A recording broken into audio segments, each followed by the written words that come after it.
Good day mga ka-farmers! For today's video, ito na yung part 2 ng ating soil sampling by using our sampling tools mga ka-farmers. So, ituturo ko sa inyo ang step by step kung paano kunin ang sample sa ating fields or area. So, tara! Samahan niyo ako. So, ito yung mga sampling tools na gagamitin mga ka-farmers. Una, spade, bolo, pail, plastic bag, at soil auger. Pero bago tayo kukuha ng sample mga ka-farmers, ituturo ko muna sa inyo ang mga precaution o dapat nating iwasan bago tayo kukuha ng sample sa ating area. Una, iwasang kumuha ng sample pagkatapos ng malakas na ulan.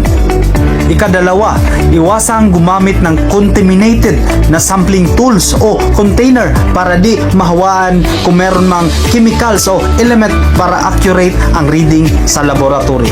At ikatatlo, iwasan ang pagkolekta ng sample sa mga bakod, tabing daan, boundary sa mababang bahagi ng lupa, sa hangganan ng fields at naabunuhan na area. Mga ka-farmers, ito na yung step by step kung paano kunin ang sample using soil auger.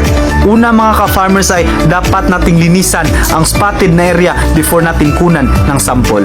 Kukuha lang tayo ng sample mga ka-farmers ng 5 meters away from boundaries or fence at kunan natin ng sample malapit sa puno ng ating pananim at katabing bakante na area. Pagkatapos ay babarinahin na natin gamit ang soil auger sa lalim na 12 pulgada na magkapares. Kukuha ka ng sample randomly na aabot sa 10 hanggang 15 na paired boring sa 1 to 5 hectares. Pagkatapos ay ilagay mo ito sa malinis na container na aabot ng 1 kilo. Mga ka-farmers, tapos na tayong kumuha ng sample gamit ang soil auger. So ngayon mga ka-farmers, gagamitin naman natin ang pala or spade sa pagkuha ng sample. Maghukay tayo ka-farmers gamit ang pala na aabot sa 12 pulgada ang lalim at may kapal na 2 pulgada. At itrim natin ang sample na lupa at islice sa tabi at aabot na lang ng 3 hanggang 5 pulgada ang lapad. Ito po ang kalalabasan, 2 pulgada ang kapal at 3 hanggang 5 pulgada ang lapad at dapat naka-intact ang sample. Pagkatapos kumuha ng sample randomly ay ilagay natin ito sa malinis na lalagyan. Ang lahat na nakuha na sample ay dapat i-mix at kunan ito ng bato, dahon at saka ugat. Pagkatapos ay hatiin ito sa 4 na parte. Pagkatapos ay alisin ang magkasalungat na parte at ulitin ang proseso hanggang 1 kilo na lang ang matitira.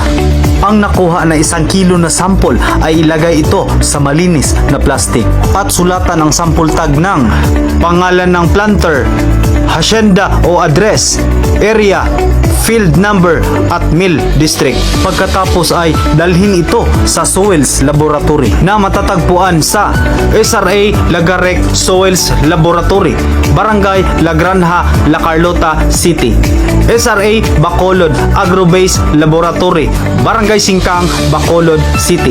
At may analysis fee ito na 100 pesos per sample. At dyan lang po nagtatapos mga ka-farmers. Sana'y meron kayong natutunan.